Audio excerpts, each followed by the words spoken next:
Hello दोस्तों, नमस्कार, प्रणाम। Umakant Yadav sir GS classes में आपका बहुत बहुत स्वागत है। आशा है कि आप बेहतरीन तरीके से पिछले कंटेंट को पढ़ रहे होंगे, पिछली क्लासों को देख रहे होंगे।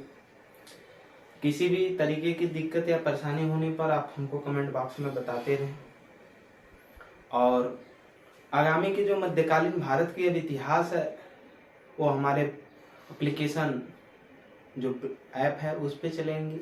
Umakant Yadav sir GS classes play store से जाकर डाउनलोड करेंगे तो उस पे आपको मध्यकालीन भारत तक के इतिहास के कंटेंट मिलेंगे। क्योंकि अब तक हमने जो भी सुविधाएं पूरे भारत के प्राचीन इतिहासों की दी है वो यूट्यूब पे पूरे खुली क्लासें मिली हैं आपको। मध्यकालीन भारत के इतिहास से लेकर के सारी क्लासें जो भी कुछ मिलेगा वो हमारे एप्लीकेशन प्ले स्टोर पे मिलेगा। ठीक, इसलिए आप प्ले स्टोर पर जाएं और वहां से हमारे ऐप्स को Umakant Yadav sir GS classes को इंस्टॉल करें, बेहतरीन तरीके से पढ़ें और अपना उज्जवल भविष्य बनाएं। आगामी की तरफ हम लोग कल दक्षिण भारत के राजवंशों में बात कर रहे थे, प्राचीन भारत के इतिहास में। फिर आज हम उसी दक्षिण भारत के राजवंशों के बारे में ही आगे की तरफ बढ़ करके देखेंगे। क्या दक्षिण भारत के राजवंशों के बारे में। दक्षिण भारत के राजवंश, दक्षिण भारत के राजवंश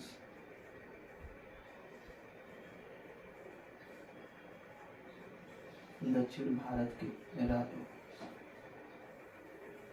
दक्षिण भारत के राजवंश में आज हम बात करेंगे राष्ट्रकूट वंश के बारे में। राष्ट्रकूट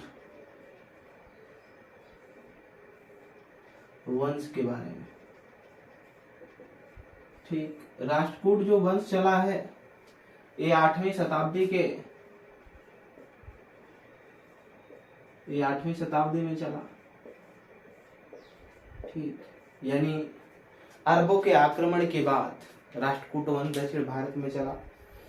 देखेंगे इसमें आज हम जो राष्ट्रकूट वंश है इसका संस्थापक, राजधानी,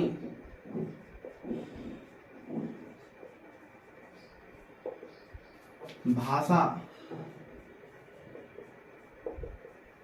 ठीक, तो इसका जो संस्थापक माना जाता है वो दंती दुर्ग माना जाता है।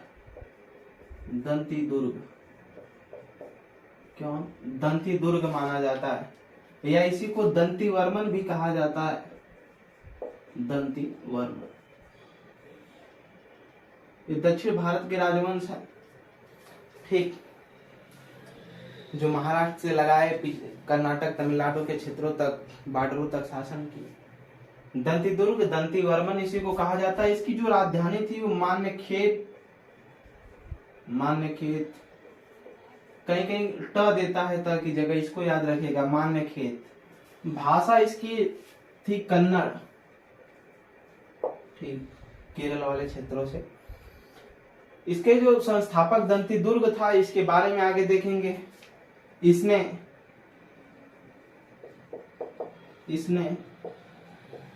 लिखेंगे उसमें, इसने इस वंश की स्थापना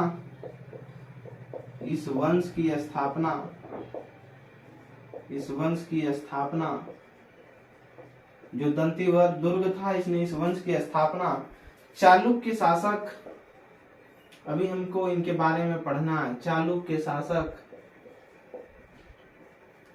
चालुक्य शासक कीर्तिवर्मन को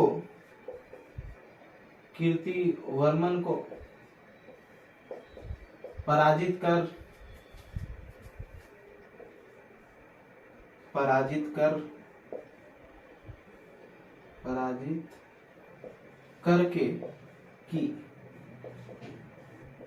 करके की। इसके अगले उत्तराधिकारी को देखेंगे। अगला शासक ये सब उतने ज्यादा नहीं है, बस एग्जामों में शासक, राजधानियां इनके पूछ लेते हैं, या कुछ महत्वपूर्ण मंदिरों की इन्होंने स्थापना कराया उन सबको पूछ लिया जाता है, और इनसे कुछ नहीं पूछा जाता है, तो परेशान होने की जरूरत नहीं है। अगला जो शासक था वो था कृष्ण प्रथम। कौन? कृष्ण प्रथम। कृष्ण प्रथम, इसका समय था 756 ईस्वी के आसपास, 756 ईस्वी के आसपास। ठीक, कृष्ण प्रथम जो था लिखेंगे अंकल ऑफ दंतिदुर्ग। दंतिदुर्ग जो संस्थापक था इस वंश का, राजवंश का, उसी का चाचा था दंतिदुर्ग। ठीक, दंतिदुर्ग, दंतिदुर्ग का चाचा कृष्ण प्रथम अगला क्या हुआ, शासक हुआ। लिखेंगे इसी के द्वारा, इसी के द्वारा, इसी के द्वारा बादामी के चालुक्य,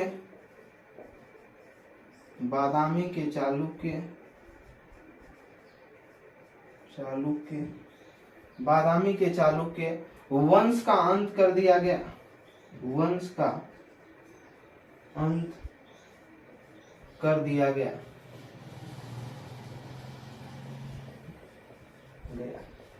अभी हमें चालुक्य वंश के बारे में पूरे बेहतरीन तरीके से जानकारी लेना है कि बेंगी के चालुक्य कौन थे, वातापी के चालुक्य। ठीक, बेंगी, वातापी और बादामी चालुक्य, 3 चालुक्य हुए, उनके बारे में देखना है। इसी के द्वारा बादामी के चालुक्य वंश का क्या कर दिया गया, अंत कर दिया गया। आगे इसमें हम लिखेंगे कोई भी तरह की दिक्कत या परेशानी होने पर आप हमको कमेंट बॉक्स में जरूर बताएंगे।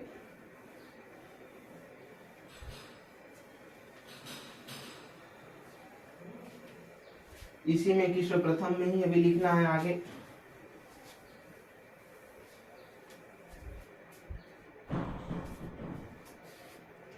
कृष्ण प्रथम,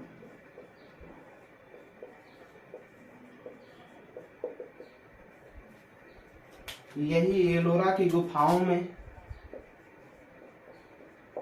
एलोरा और अजंता की गुफाएं महाराष्ट्र में है। एलोरा की गुफाओं में कहाँ है, ये सब महाराष्ट्र में है, इसको याद रखिएगा। एलोरा की गुफाओं में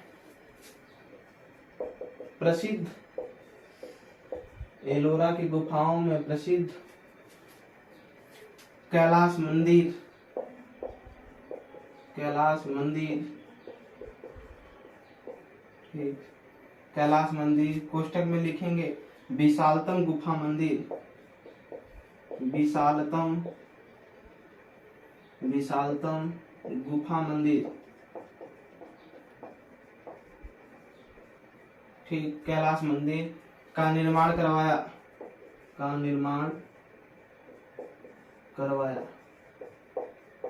जो कृष्ण प्रथम था। यही जो एलोरा की गुफा थी, इसमें सबसे विशाल कैलाश मंदिर का क्या करवाया, निर्माण करवाया था। इसको याद रखेंगे, जो कि विशालतम गुफा मंदिर था। आगे इस वंश का महानतम शासक, इस वंश का, इस वंश का महानतम शासक, महानतम शासक, इस वंश का महानतम शासक, महानतम शासक देखेंगे तो ध्रुव था। कौन, ध्रुव। ध्रुव कौन था, सन ऑफ गोविंद द्वितीय, गोविंद द्वितीय, गोविंद द्वितीय का या क्या था, लड़का था। कौन, ध्रुव। अब इसके बारे में देखेंगे इसी के शासनकाल में, इसी के शासनकाल में, इसी के शासनकाल में जो ध्रुव है, इसी के शासनकाल में कन्नौज अर्क और इत्र के लिए प्रसिद्ध है। कन्नौज, यहाँ पर 3 पक्षों को लेकर, 3 वंशों को लेकर के संघर्ष हुआ था, उसको चाहने के लिए, उसको पाने के लिए। ठीक, संघर्ष हुआ था। उसको हम उत्तर भारत के राजवंशों में जब कन्नौज के बारे में पढ़ेंगे तब देखेंगे। कन्नौज का त्रिपक्षीय, ये भी लड़ा था, त्रिपक्षीय संघर्ष हुआ, संघर्ष हुआ था, त्रिपक्षीय संघर्ष हुआ था। आगे इसने, इसने, इसने प्रतिहार शासक, प्रतिहार शासक, प्रतिहार शासक वत्सराज, प्रतिहार शासक वत्सराज को वत्सराज और पाल शासक धर्मपाल को पराजित किया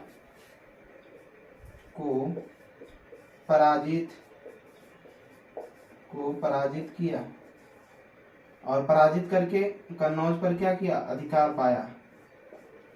ठीक, आगे की तरफ देखेंगे।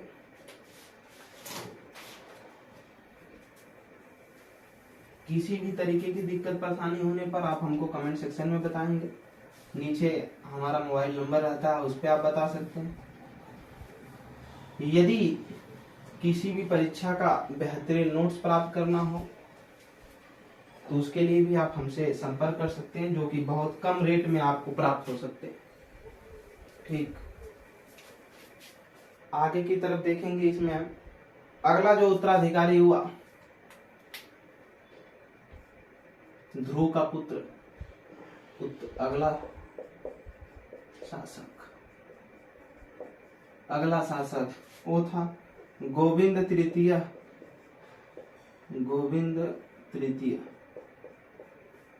सन ऑफ ध्रुव का यह लड़का था। ठीक, कौन, गोविंद तृतीय। देखेंगे फिर इसका अगला उत्तराधिकारी, ये सब नहीं महत्वपूर्ण है। अगला शासक,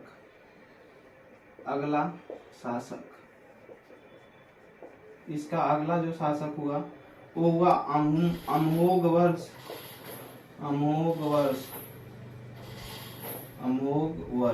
ठीक, इसी के द्वारा रचना की, क्या की, कविराज मार्ग, याद रखिएगा, कविराज मार्ग।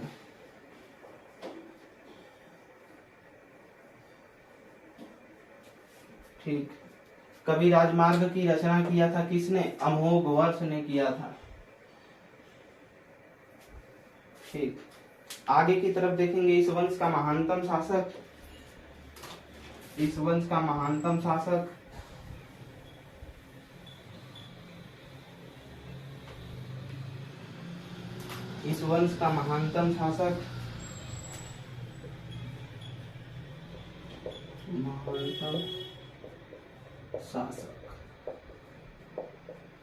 देखेंगे। इस वंश का जो महानतम शासक हुआ वो रुद्र तृतीय हुआ। कौन, रुद्र तृतीय। ठीक, इसी के समय में आलमसूदी भारत आया था। इसी के समय में आलमसूदी भारत आया। इसके बारे में भी हम लोग अरबों के आक्रमण के समय पढ़ेंगे। आलमसूदी भारत आया। ठीक, आगे की तरफ देखेंगे। इसके बीच युद्ध हुआ था, तक्कोलम की लड़ाई। तक्कोलम की लड़ाई दो लोगों के बीच हुई। देखेंगे, एक तो रुद्र तृतीय था, एक खुद रुद्र तृतीय, और परांतक प्रथम ये चोल शासक था। ठीक, सही का निशान का मतलब विजय, और ये हार गया, इसकी पराजय। समझते रहिएगा। ठीक, इसकी राजसभा में, रुद्र तृतीय की राजसभा में इसकी राजसभा में जो रहते थे, कन्नड़ भाषा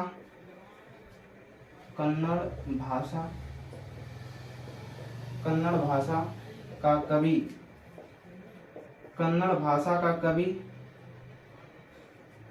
कवि था। कौन था, पोन्न थे। कौन, पोन्न। रचना की रचना की। कौन सी रचना किया था इन्होंने? शांति पुराण की। शांति पुराण, शांति पुराण की इन्होंने क्या किया था? रचना किया था। आगे की तरफ देखेंगे, इसमें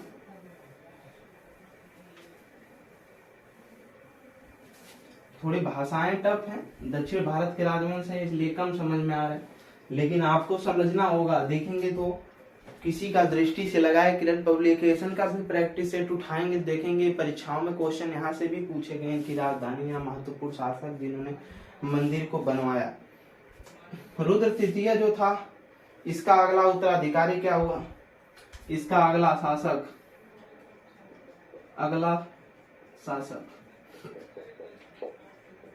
शासक कृष्ण तृतीय हुआ।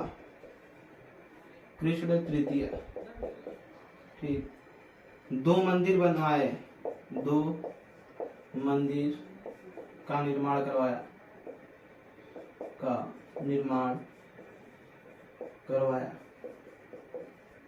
2 मंदिर का निर्माण करवाया। पहला कृष्णेश्वर,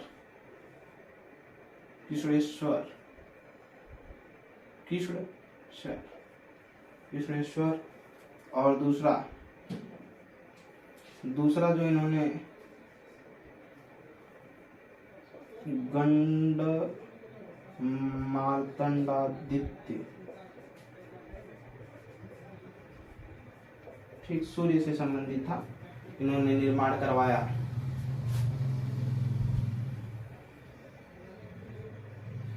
आगे की तरफ देखेंगे, इसका अगला शासक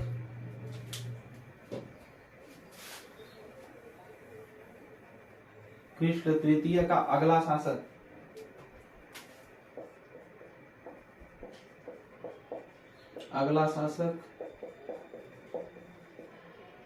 कर्क तृतीय। कौन हुआ? कर्क तृतीय हुआ, ठीक। अंतिम शासक था इस वंश का, राष्ट्रकूट वंश का अंतिम शासक कौन था? कर्क तृतीय था। कर्क तृतीय लिखेंगे एलिफेंटा के गुफाओं में, इसमें एलिफेंटा की गुफाओं में, इसको आप बताएंगे एलिफेंटा की गुफा कहाँ पड़ती है? एलिफेंटा की गुफाओं में निर्माण करवाया,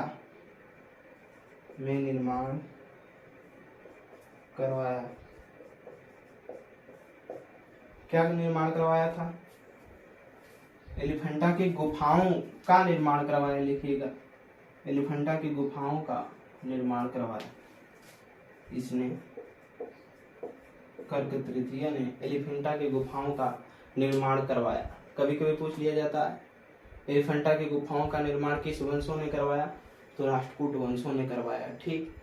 आगे की तरफ हम अब दूसरे वंश के बारे में पढ़ेंगे, जो भी इसमें इम्पोर्टेंट रहा हमने उसको देखा। अब आगे की तरफ हम वाकाटक वंश के बारे में पढ़ेंगे। वाकाटक वंश,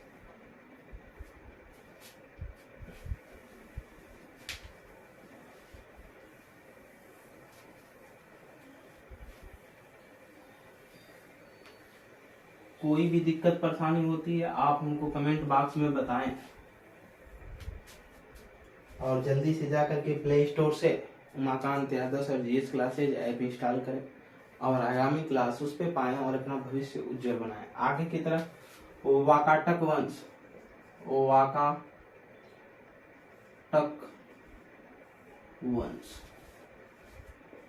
वाकाटक वंश, जो वाकाटक वंश है इसका जो समय चला है वो 3rd शताब्दी से लेकर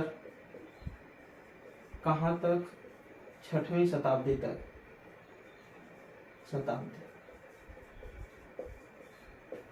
6वीं शताब्दी तक चला है, ठीक। इसके संस्थापक को देखा जाए,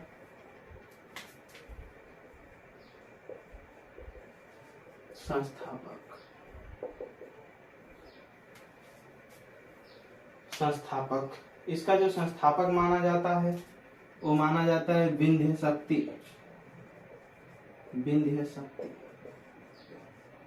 कौन? विंध्य शक्ति, ठीक। 3री शताब्दी के आसपास तीसरी शताब्दी, तीसरी शताब्दी। समय लिख लीजिएगा 255 ईस्वी। ठीक, आगे की तरफ देखेंगे। प्रथम महान शासक, इस वंश का प्रथम महान शासक, प्रथम महान शासक। थोड़ा सा सब रुचिकर कम विषय है, ठीक, क्योंकि फुटकर राजवंश इनको बोलते हैं। प्रथम महान शासक जो था प्रवरसेन प्रथम था, प्रवरसेन प्रथम, प्रवरसेन प्रथम था। लिखेंगे इसमें इस वंश का, इस वंश में, इस वंश में सम्राट, इस वंश में सम्राट की उपाधि धारण करने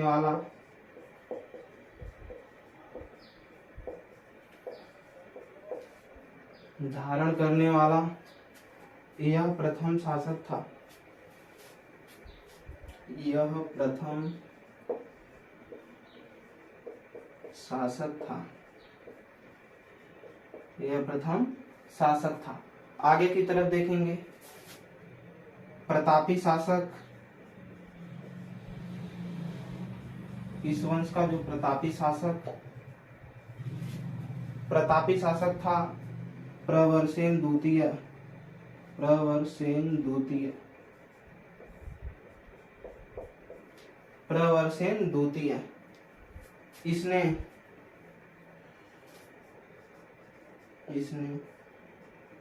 हरिविजय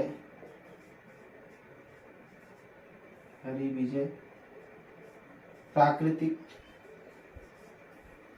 काव्य ग्रंथ की रचना करवाया।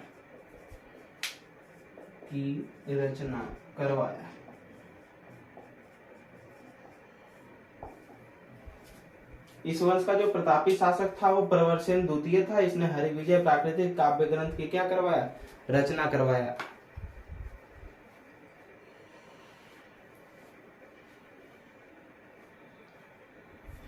आगे की तरफ देखेंगे हम लोग।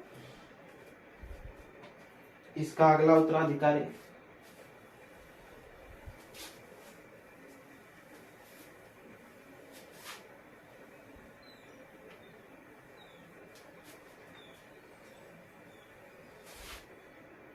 अगला शासक रुद्रसेन प्रथम हुआ। वाक्टक वंश का रुद्रसेन प्रथम। रुद्रसेन प्रथम इसे महाभैरव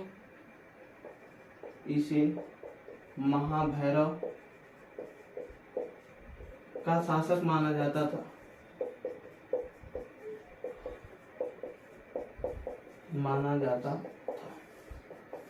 इसे महाभैरव का क्या शासक माना जाता था।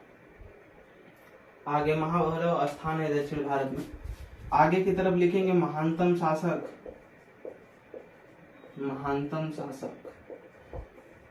वाक्टक वंश का महानतम शासक कौन हुआ? रुद्रसेन तृतीय हुआ। रुद्रसेन तृतीय क्या हुआ महानतम में? एक गुप्त वंश के समकालीन था। एक गुप्त वंश के समकालीन था और गुप्त वंश को ही साहित्य और संस्कृति की उपलब्धि के कारण उसको भारतीय इतिहास का क्या प्रथम स्वर्ण युग माना जाता। दूसरा लिखेंगे इसने प्रभावती से विवाह किया।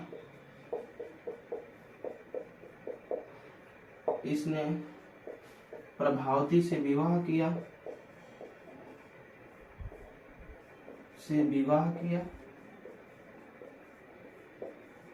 इसने प्रभावती से क्या किया? विवाह किया। आगे स्रोत जो मिलता है, इसका स्रोत,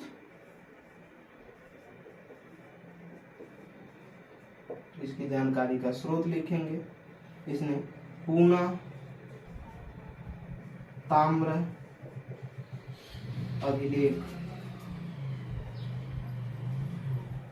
पूना ताम्र अभिलेख पूना ताम्र अभिलेख। और ये प्रभावती कौन थी, इसको यहाँ लिख लीजिएगा।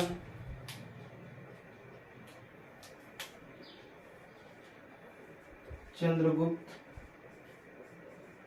द्वितीय की पुत्री, प्रभावती चंद्रगुप्त द्वितीय की पुत्री थी, ठीक, जिसने पूना ताम्र अभिलेख को क्या लिखवाया था, उसी से स्रोत मिलता है रुद्रसेन तृतीय के बारे में, ठीक। और चंद्रगुप्त द्वितीय कहाँ का प्रतापी और महानतम शासक था, ये था कहाँ का, गुप्त वंश का, कहाँ का, गुप्त वंश का। आगे हम देखेंगे अगले राजवंश के बारे में।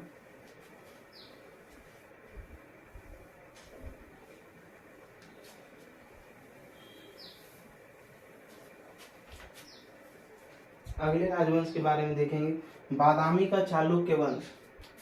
क्या, बादामी का चालुक्य वंश।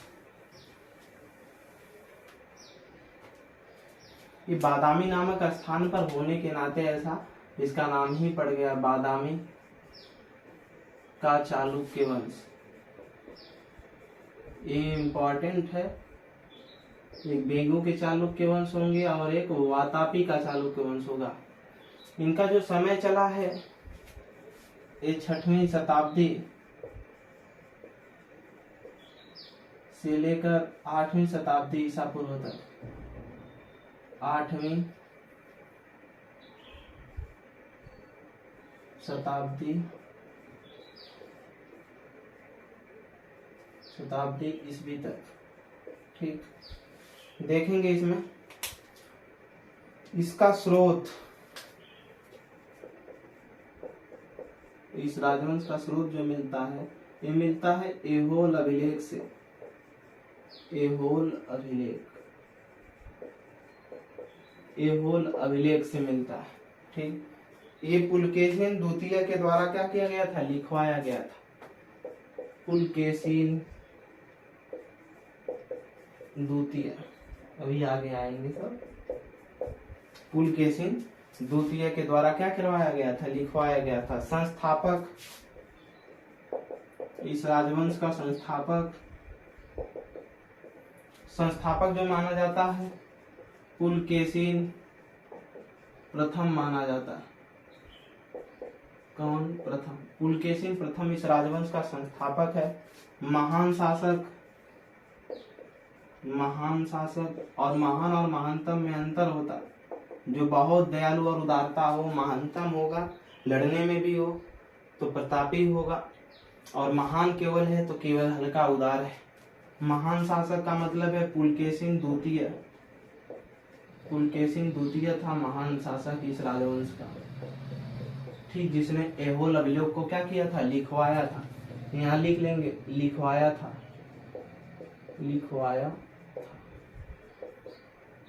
आगे की तरफ देखेंगे ऐहोल अभिलेख क्या है, ऐहोल अभिलेख।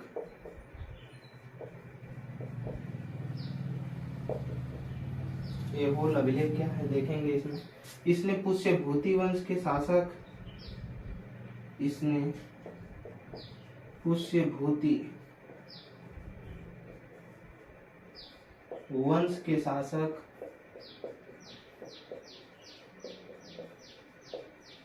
पुष्यभूति वंश के शासक हर्षवर्धन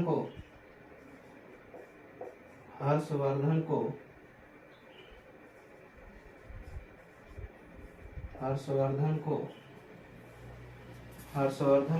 पराजित किया। इसका वर्णन है इसमें, पराजित किया, ठीक। आगे इसने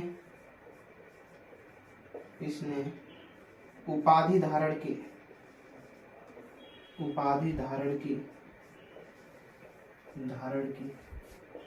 कौन सी उपाधि धारण किया, परमेश्वर, यानी स्वयं परमेश्वर, सम्मय परम।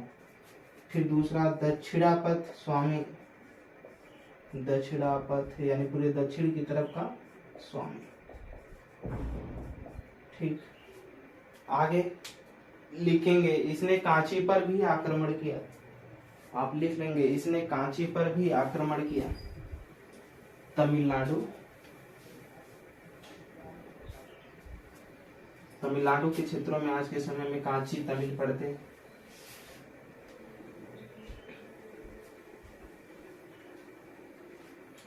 आगे की तरफ देखेंगे, तत्कालीन समय में, तत्कालीन समय में, अभी इनके बारे में आगे पढ़ना है। पल्लव वंश, पल्लव वंश का शासन चल रहा था। तत्कालीन समय में पल्लव वंश का क्या चल रहा था? शासन। यहाँ का एक राजा था नरसिंह वर्मन प्रथम, नरसिंह वर्मन प्रथम, यानी कई उसी नाम के हुए इसलिए प्रथम द्वितीय तृतीय लगा। नरसिंह वर्मन प्रथम प्रथम लिखेंगे। इसी ने पुलकेशिन द्वितीय को, पुलकेशिन जो प्रतापी शासक था, महान शासक, कहाँ का?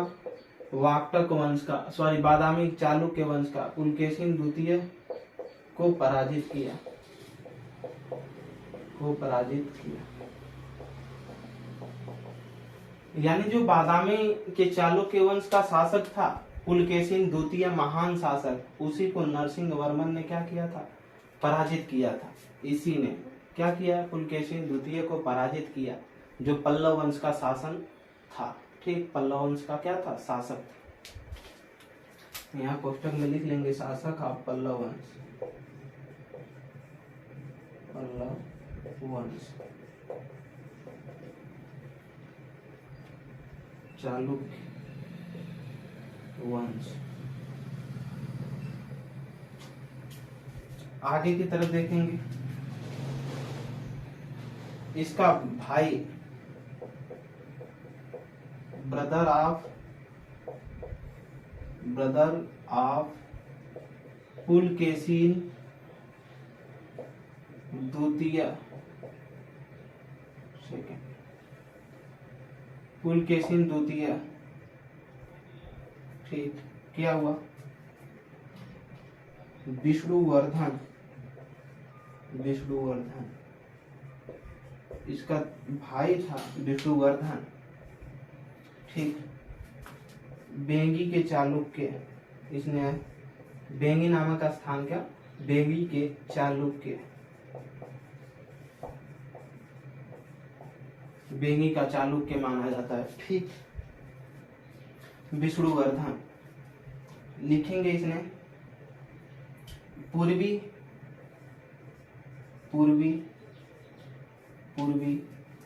चालुक्य वंश की, सब तमिलनाडु वाले क्षेत्रों में वंश की स्थापना की,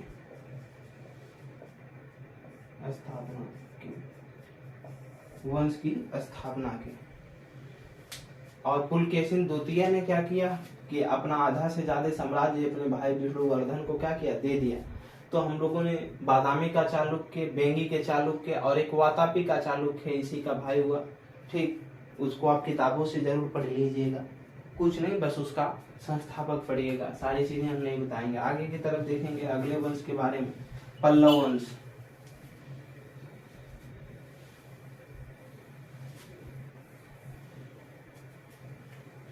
पल्लव वंश, इस वंश में बस संस्थापक याद रखिए और जो महानतम शासक हैं उनकी राजधानी याद रखिए, और कुछ नहीं आपसे पूछा जाएगा, दावा है वनडे एग्जाम।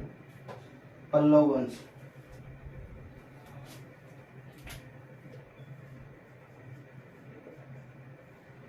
पल्लव वंश 6वीं शताब्दी, कौन सी? 6वीं शताब्दी। ठीक, समय देख लेंगे 6वीं शताब्दी में लगभग 562 से लेकर 600 ईस्वी तक। ठीक, संस्थापक देखेंगे संस्थापक। पल्लव वंश का जो संस्थापक माना जाता है सिंह विष्णु। ठीक, फर्स्ट कौन? सिंह विष्णु प्रथम माना जाता है। सॉरी, केवल सिंह विष्णु रहेगा। सिंह विष्णु, ठीक। सिंह विष्णु का जो समय है 565 से 600 तक।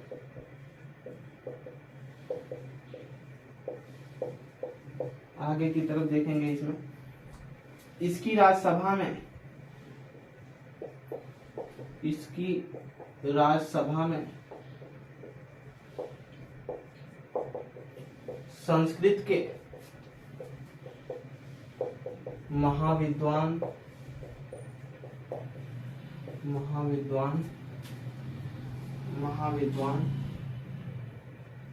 कवि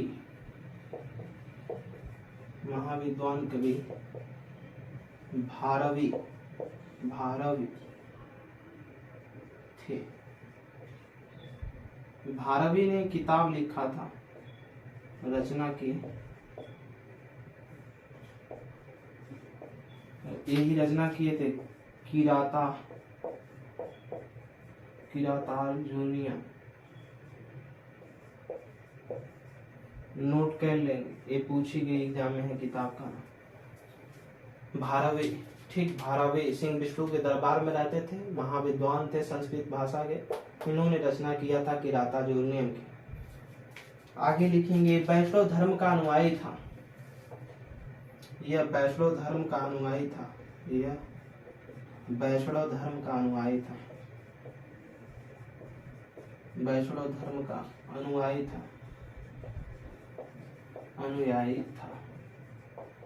ठीक, यह वैष्णव धर्म का क्या था? अनुयायी था। आगे की तरफ देखेंगे इसमें मामल्लपुरम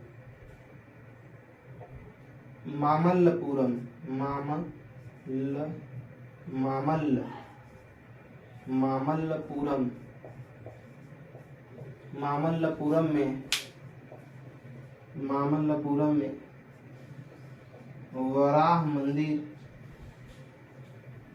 वराह मंदिर मामल्लपुरम में वराह मंदिर का निर्माण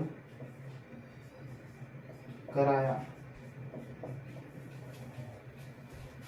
मामल्लपुरम में वराह मंदिर का क्या करवाया था? निर्माण कराया। ठीक, आगे की तरफ देखेंगे इसका अगला उत्तराधिकारी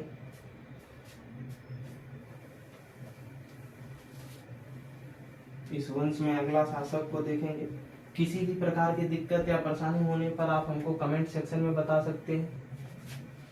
किसी भी परीक्षा का नोट्स प्राप्त करने के लिए आप हमसे संपर्क कर सकते हैं। आगामी बेहतरीन क्लास पाने के लिए प्ले स्टोर से Umakant Yadav sir GS classes का एप्लीकेशन प्ले स्टोर से ऐप को इंस्टॉल करिए, उस पर लॉगिन करिए और जीएस स्पेशल के बैच को आप देख सकते हैं वहां से।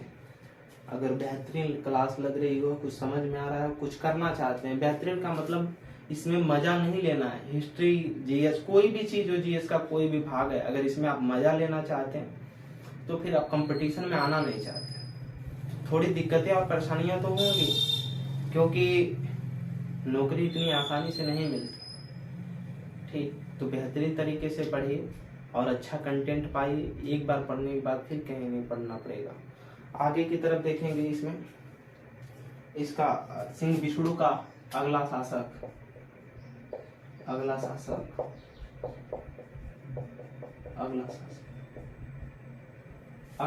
इसका हुआ महेंद्र वर्मन प्रथम।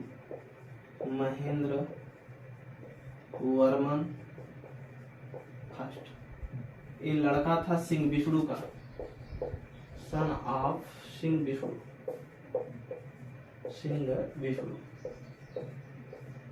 सिंह विष्णु का ये क्या था? लड़का था। आगे की तरफ देखेंगे इसने प्रसिद्ध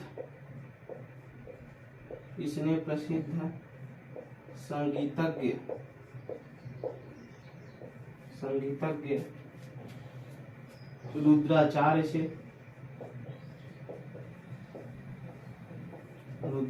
से संगीत संगीत की दीक्षा ली।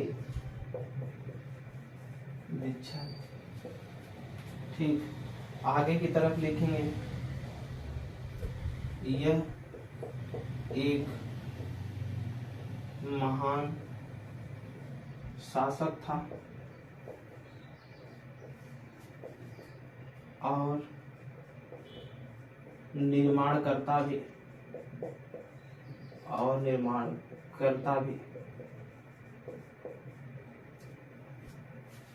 इसने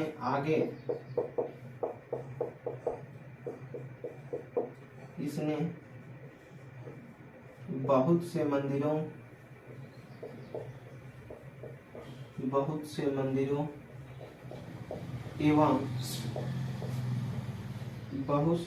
एवं चैत्यों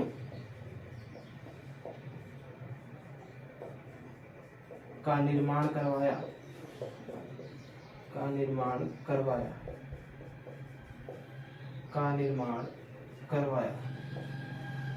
इसने बहुत से मंदिरों एवं चैत्यों का क्या किया? निर्माण करवाया। आगे की तरफ महेंद्र वर्मा का समय लिख लेंगे, 600 से लेकर के था 630 ईस्वी तक। ठीक, इसने बहुत से मंदिरों एवं चैत्यों का निर्माण करवाया और उपाधि धारण की।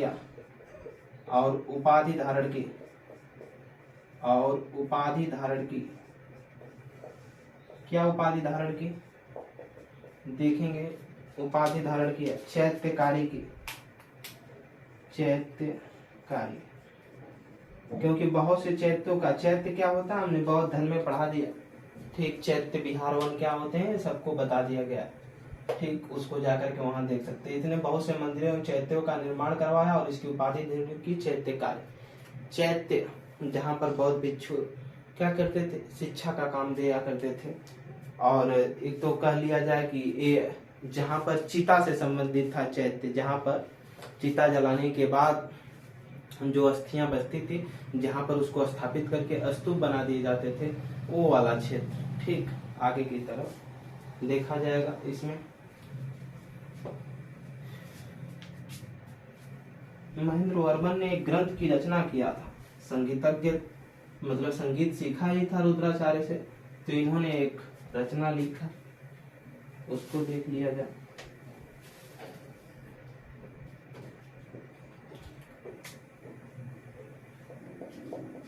एक ग्रंथ की रचना की।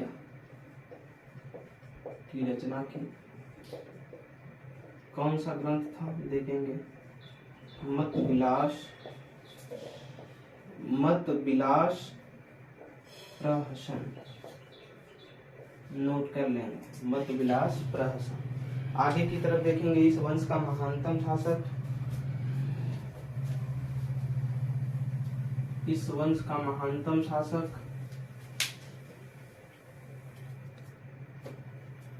इस वंश का महानतम शासक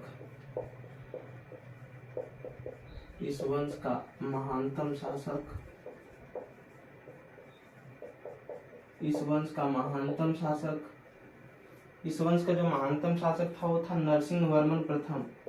कौन? नरसिंह वर्मन प्रथम।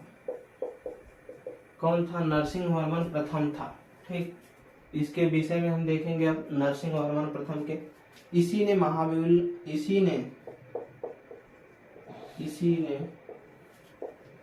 महाबलीपुरम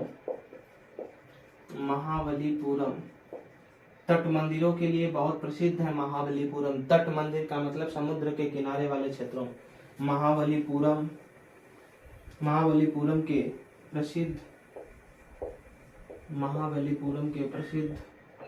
प्रसिद्ध रथों का निर्माण करवाया था। जो रथ मंदिर है, रथों का निर्माण करवाया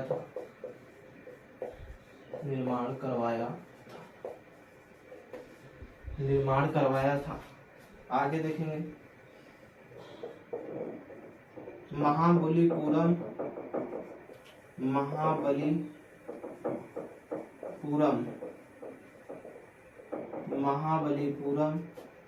इस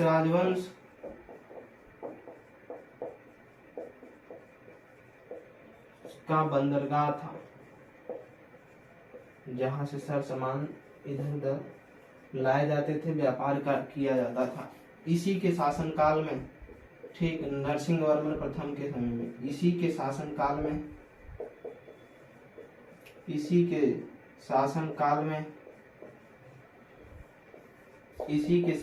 में चीनी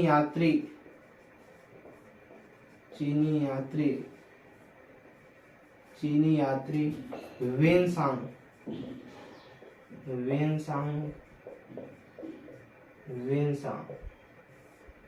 ने 641 ईस्वी में 641 ईस्वी में कांची तमिल की यात्रा की, और जब यात्रा किया तो ये गया और फिर आया तो बताया, जो वेनसांग है इसके अनुसार इन्होंने बताया कि वो विद्या प्रेमी थे, सत्यवादी थे और उत्साही व्यक्ति थे, यानी बहुत खुश व्यक्ति हैं वहाँ के लोग, और सत्यवादी, सत्य विचारधारा के लोग हैं वहाँ पर।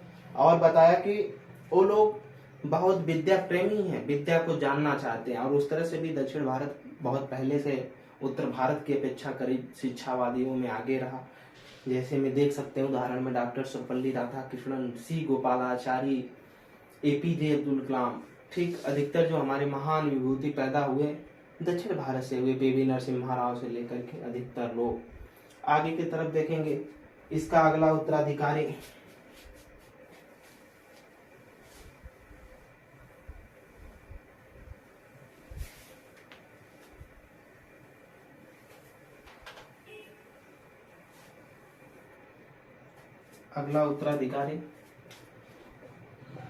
अगला शासक,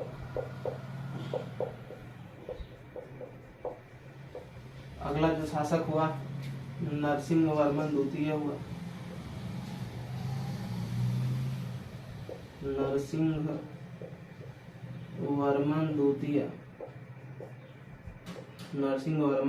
द्वितीय, ठीक। देखेंगे इसने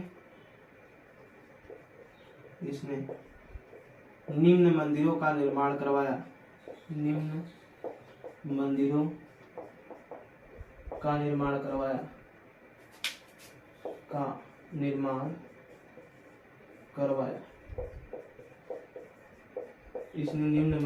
निर्माण करवाया। देखेंगे कौन कौन से मंदिर का निर्माण करवाया।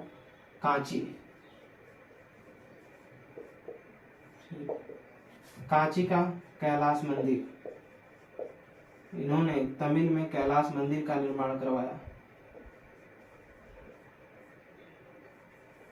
कांची। दूसरा देखेंगे महाबलीपुरम,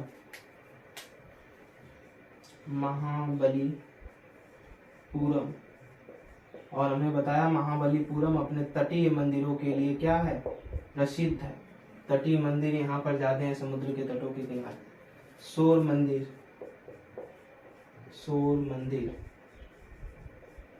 सब द्रविड़ शैलियों के हैं। शैली होती है ना बनाने की, किस कला में बने हुए हैं, उसी को द्रविड़ शैली दक्षिण भारत। आगे की तरफ देखेंगे अंतिम महान शासक, इस वंश का अंतिम महान शासक, अंतिम जो महान शासक था इस वंश का वो था नंदी वर्मन द्वितीय। कौन? नंदी वर्मन द्वितीय था। आगे की तरफ देखेंगे, इसने निर्माण करवाया था, नंदी वर्मन द्वितीय, यही नीचे लिख लीजिए, इसने निर्माण करवाया, इसने निर्माण करवाया। क्या निर्माण करवाया? मुक्तेश्वर मंदिर,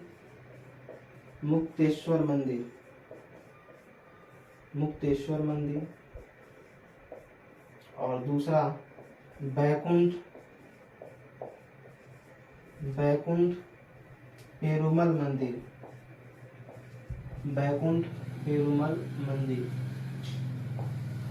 इसने जो निर्माण करवाया था, बैकुंठ पेरुमल मंदिर और एक मुक्तेश्वर मंदिर का निर्माण करवाया।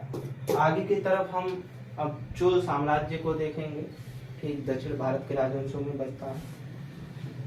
इसके बाद जो कि चोल साम्राज्य की बहुत महत्वपूर्ण भूमिका रही, जो अपने सैन्य बलों के लिए बहुत ज्यादा प्रसिद्ध रहा है। ठीक, मेहनत से पढ़ें, कोई भी दिक्कत परेशानी होती है आप तो हमको बताएं कमेंट सेक्शन में। आज के लिए इतना ही, प्रणाम।